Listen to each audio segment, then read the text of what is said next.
I dated my lawyer boyfriend for 5 years. He canceled our wedding 52 times. First time, his intern messed up some paperwork. He ditched me at the beach to fix it. I waited all day, alone. Second time, we were mid-ceremony when he bolted. Heard that intern was getting heat from another lawyer and left me to face the guests and their stares. After that, every time we tried again, there was always some emergency with her. Always. I finally hit my limit. I was done, packed up and broke it off. But the day I left Ainsley, he totally lost it trying to find me. Today was wedding attempt number 52 with Owen Tatter. No big crowd this time, just our families. I dragged myself through a fever to check the setup with the wedding director. Owen didn't even look at me. He was in the groom's room, giving Vanessa Fondler, his intern, a full-on ankle massage. She'd shown up limping like always. My parents just shook their heads. Really? Again? Has he ever cared about you? Everyone knew how badly I wanted this to finally happen. But right before the ceremony, he bailed. Again. I chased after him, but he blocked me. Vanessa's leg's still bad. I gotta take her to the hospital. Let's postpone. Next time, I swear. Then he turned and helped her into the car. 5 years together. 52 canceled weddings. Always because of her. I used to scream, demand answers, beg him to stay. This time, I smiled. It's fine. Vanessa probably can't wait. He blinked, caught off guard. Cool. I'll bring that strawberry cake you love tonight. I nodded. He shut the window, drove off. My smile dropped. I hate strawberries. I hate cake. He knows that. I told him the first time he brought it, forced down a bite so he wouldn't feel bad, then admitted I couldn't stand it. He even typed it into his notes, promised he'd remember. 1 year later, yeah, right. The sun was brutal, but my heart? Ice. I laughed once, walked back in, called it off. Then I ripped up the dress I'd worn 52 freaking times. Time to shred those 5 years, too. In the end, my parents stuck around to comfort me. Why don't you come back to Caverton with us? They'd asked before. I slumped in my seat, glanced up at their hopeful eyes. Caverton, capital city, home to the biggest law firm around. Their firm. I became a lawyer because of them. I was supposed to join right after graduation. Then I met Owen in grad school and followed him to Ainsley instead. He came from a tiny rural town. He hated it when anyone brought up having more, so I kept my background quiet. For 5 years, he thought I was just another small-town girl like him. So for the past 5 years, I never told him the truth. In his eyes, I was just another small-town girl like him. In those 5 years, I went from newbie to named partner material. We crushed firm bonuses 3 years straight. Everyone called us the golden couple. I figured someday he'd be cool with the truth, but that moment never came. I sighed. No point now. Okay, I'll go. My parents lit up. Mom squeezed my hand. Good girl. We'll book your flight. You're not staying here and suffering. After settling them in, I went home. Still cold. Still empty. I tossed together some pasta, opened social, and boom, Vanessa's latest post. She was in a tight workout set, all snuggled up to Owen. Dragged someone's almost groom to play a match with me. He was kinda grumpy, but I promised him dinner at my place. That did the trick. Hee hee. I gagged. He wasn't coming back tonight. Same old story. Thank goodness we never made it legal. I was done swallowing my pride. Next morning, I grabbed my bags and turned in my resignation. Mr. Spector, my boss, wasn't having it. With my track record, he tried hard to change my mind. While we were talking, Owen strolled in with some files. One look and bam, love bite on his neck. Fruity perfume still clinging to him. He looked like he'd just crawled out of someone else's bed. Funny, he used to hate when I left marks. Said it looked unprofessional. So I never did. Even at our most intense, I'd dig into the sheets instead. Guess it wasn't about the marks, just who they came from. Mr. Spector groaned. Perfect. Talk to your girlfriend, she's quitting. You two fight or something? It's not about him, I said. You're resigning? Owen jumped in, talking over me. His eyes flicked to mine, jaw clenched. Knew it, he said. You're still mad about the wedding being cancelled yesterday, huh? Mr. Spector ducked out to give us space. As the door clicked shut, Owen came closer. I told you Vanessa hurt her leg. That's why I cancelled. Why are you being so petty? I kept my voice even. I'm not mad, just tired. I need a break. He crossed his arms, frowning. Then take a vacation. Quitting like this makes it seem like you've got beef with Vanessa. How's a young girl like her supposed to stay here if people start whispering? He forgot. All my vacation days? Burned on every wedding he bailed on. But sure, let's worry about poor Vanessa. The thought left me hollow. My eyes drifted to the mark on his neck. I didn't say a word. He caught me looking and covered it fast. It's a mosquito bite. Don't overthink it. Weird. No fight. Just excuses. Sloppy ones. Ones I used to fall for. I nodded, kept quiet. Owen let out a breath and grinned, slinging an arm around my shoulder. That's more like it. A good lawyer knows how to let stuff go. Don't quit over this, okay? I'll make it up to you. Dinner at Lunaire tonight. I didn't say a word. He took my silence as a yes. I'd meant to say goodbye. Keep it clean. Now? I didn't even feel like bringing up Caverton. Owen. Vanessa barged in like she owned the place. He flinched and dropped his arm. Vanessa gave this fake little laugh. Sorry to crash your date, but I really need help.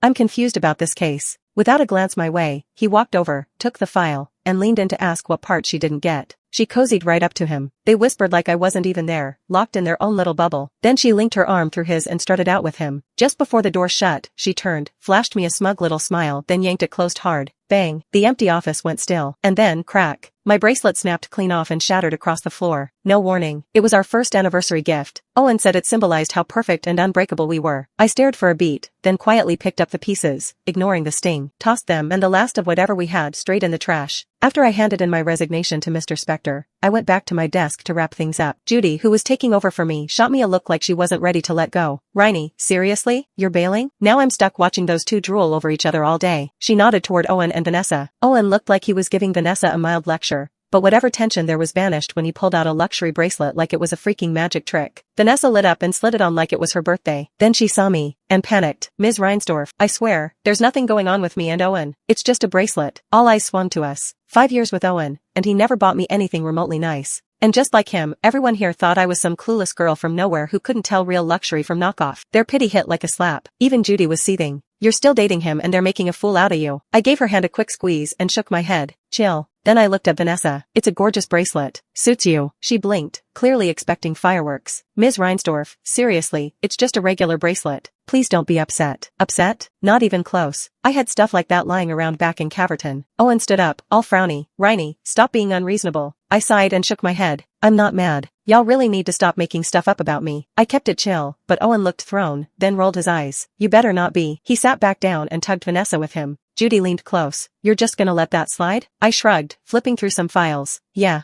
As far as I'm concerned, we're done. After 52 failed wedding attempts, I was beyond over it. After work, Owen actually came over to help me pack. Hey, I booked Luna Iyer for 8. Let's head out. Then he noticed my bare wrist and froze. Where's the bracelet I gave you? I didn't want to risk breaking it, so I left it at home. He eased up, smiled a little. You used to wear it every day. Why stop now? I hadn't even thought of a lie yet when Vanessa came bouncing over. Owen, I'm all packed. He turned to her instantly, nodding like she was the only person in the room. Wait in the car. She made a beeline for the front passenger seat. In 5 years, I'd never sat there. He always said that spot was for his future wife, told me to wait till we were married. Vanessa shot me a smug little look. I just dipped my head, silent. Not like it hurt anymore. At Luna Iyer, they sat cozied up on the same side, ordering without even glancing at me. Didn't bother me. I just leaned on my hand and stared out the window. After tomorrow, none of this would matter. When the food showed up, Owen peeled a small plate of shrimp and slid it toward me. Shrimp's solid here. I looked up and caught his soft smile. Didn't expect him to remember me in a moment like that. Then Vanessa jumped in. I picked this place. Last time, he ate 3 whole plates. Owen turned red. Why would you say that in front of my fiancé? She giggled and looked at me like she suddenly remembered I existed. Oops, sorry, Ms. Reinsdorf. Didn't mean to ruin his image. They laughed together. Right in front of me. I stared at the shrimp. Suddenly, it tasted like nothing. I forced one down, then pushed the plate away. Not my thing. You guys can finish it. That shut them up for a second. Owen asked, careful, are you upset? I shook my head. Nah, just too fishy. Not used to it. Like the two of you reeking. After dinner, Owen walked Vanessa home, drunk and clinging to him. I was the one who closed the door behind them. Then I called a cab to the airport. Meanwhile, Owen was still blowing up our chat about the next wedding. Probably felt guilty or whatever. Owen, don't worry. This time it'll happen.